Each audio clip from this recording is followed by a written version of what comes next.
નમસ્કાર. દિવસભરના તાજા સમાચારોમાં તમારું સ્વાગત છે. તમારી સાથે હું છું પિનલગીરી ગોસ્વામી. સમાચારો વિસ્તારથી જાણીએ એ પહેલા મહત્વના સમાચારો ઉપર એક નજર. મિત્રો, સૌથી મોટા સમાચાર સામે આવી રહ્યા છે રાજકોટથી. રાજકોટમાં ભૂકંપના આંચકા અનુભવાયા છે. રાજકોટ અને જેતપુર આસપાસના વિસ્તારમાં ભૂકંપના હળવા આંચકા અનુભવાયા છે.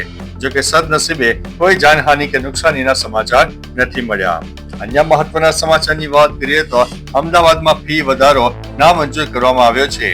અમદાવાદની 3 મોટી ખાનગી શાળાઓ દ્વારા પ્રસ્તાવિત ફી વધારાને શિક્ષણ વિભાગે નામંજૂર કર્યા છે, જે વાલીઓ માટે મોટા રાહતના સમાચાર છે. અન્ય મહત્વના સમાચારની વાત કરીએ તો અયોધ્યામાં નમાઝનો પ્રયાસ.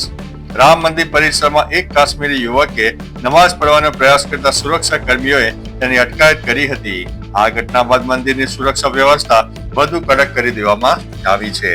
અન્ય મહત્વના સમાચારની વાત કરીએ તો તાપમાનમાં ધીમો વધારો થવાનો સંકેત. હવામાન વિભાગના મતે ગુજરાત સહિત મધ્ય ભારતમાં આગામી 24 કલાક બાદ લઘુત્તમ તાપમાનમાં ધીમે ધીમે 2 થી 3 ડિગ્રીનો વધારો થઈ શકે છે.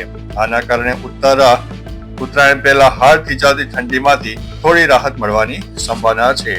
અન્ય મહત્વના સમાચારની વાત કરીએ તો દક્ષિણ ભારતમાં ભારે વરસાદની આગાહી. બંગાળની ખાડી પર ઊંડા દબાણને કારણે દક્ષિણ ભારતના રાજ્યોમાં ભારે વરસાદની શક્યતા રહે છે. તમિલનાડુ અને પોંડિચેરીના દરિયાકાંઠા વિસ્તારમાં 10 અને 11 જાન્યુઆરી દરમિયાન ભારેથી અતિભારે વરસાદનું ઓરેન્જ એલર્ટ આપી દેવામાં આવ્યું છે. અન્ય મહત્વના સમાચારની વાત કરીએ તો અમદાવાદમાં સિઝનનું સૌથી નીચું તાપમાન જોવા મળ્યું છે. અમદાવાદમાં લઘુત્તમ તાપમાન ગગડીને 11.7 ડિગ્રી નોંધાયું છે, જે આ સિઝનનું સૌથી નીચું તાપમાન છે. હવામાન વિભાગે આગાહી કરી છે કે આગામી 48 કલાક સુધી ઠંડીનું જોર યથાવત રહેશે અને પછી તાપમાનમાં સામાન્ય વધારો થવાનો છે.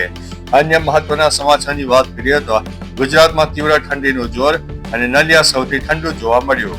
ઉત્તર પૂર્વીય પવનોને કારણે ગુજરાતમાં ઠંડીનો ચમકારો વધ્યો છે. ઘણા વિસ્તારોમાં તાપમાનનો પારો ગગડ્યો છે.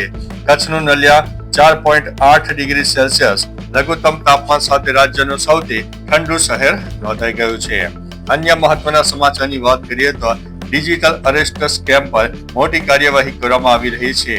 દેશભરમાં ચાલતા ડિજિટલ અરેસ્ટ સાયબર ફ્રોડનો પર્દાફાશ કરીને પોલીસે કરોડો રૂપિયાની છેતરપિંડી કરનાર એક મોટા જૂથની ધરપકડ કરી છે. આ આરોપીઓ ફ્રેક્ટ ક્રિપ્ટો ટ્રેડિંગ અને ધમકીઓ દ્વારા સામાન્ય નાગરિકોને નિશાન બનાવતા હતા. અન્ય મહત્વના સમાચારની વાત કરીએ તો ઠંડી અને ગાઢ ધુમ્મસનો કહેર. ઉત્તર ભારતમાં ગાઢ ધુમ્મસ અને કાતિલ ઠંડીની શરૂઆત થઈ ગઈ છે અને સ્થિતિ યથાવત જોવા મળી રહી છે, જેના કારણે જનજીવન અને ટ્રાફિક પર ભારે અસર થઈ રહી છે. ભારતીય હવામાન વિભાગે દિલ્હી, ઉત્તર પ્રદેશ, પંજાબ, હરિયાણા અને રાજસ્થાનના ભાગો માટે ઓરેન્જ એલર્ટ જારી કર્યું છે.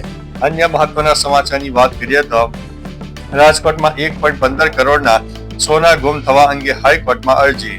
રાજકોટના એક યુગલે ઇન્ડિયન બેંક સામે ગુજરાત હાઈકોર્ટમાં અરજી કરી છે, જેમાં લોન માટે ગીરવે મૂકેલું 1.15 કરોડનું સોનું બેંકની કસ્ટડીમાંથી ગુમ થયું હોવાનો આરોપ લગાવ્યો છે. હાઈકોર્ટે આ મામલે કેન્દ્ર સરકાર, આરબીઆઈ અને ઇન્ડિયન બેંકને નોટિસ પાઠવી છે અને આગામી સુનાવણી 27 જાન્યુઆરીએ થવાની છે.